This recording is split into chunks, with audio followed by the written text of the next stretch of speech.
विपत्ति निवारिणी गायत्री भाग 73 गायत्री चतुर्थ पाद द्वारा आंतरिक कायाकल्प।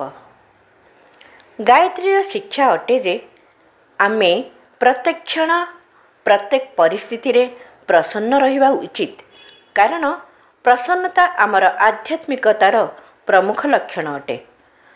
आत्मा आनंदमयी अटे, तेणु ताहार बाह्य आचरणर दिनचर्या मध्य आनंदमय हेबा उचित।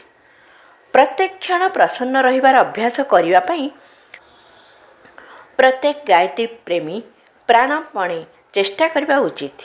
मुह फुलाइबा, निराश, उदास एवं चिंतित होई रहिबा कोनोसी व्यक्तिर दीनताहीनतार ही परिचायक होई पारे। जाहार निजर स्वरूपर स्वल्प ज्ञान रहिबो, से प्रभुंकर महानता उपरे तथा तांकर आनंदमयी रचना को देखि सदा सर्वदा हस खुशीर जीवन यापन करिपारिबो।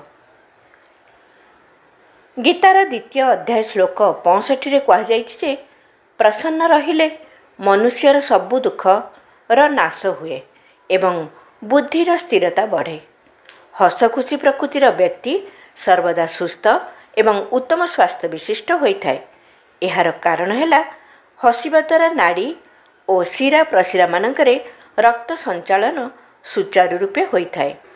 मांसपेशी मानकर स्फूर्ति एवं चैतन्यता बजाय रहे। क्रमशः आगामी भागरे आहुरी आगको विचार क्रांति दूत यूट्यूब ओडिया चैनल को सब्सक्राइब करिया सह परवर्ती वीडियो प्राप्त करिया पई बेल आइकन दबांतु एवं विचार क्रांति दूत ओडिया फेसबुक पेज सह जोड़ी हुंतु। धन्यवाद।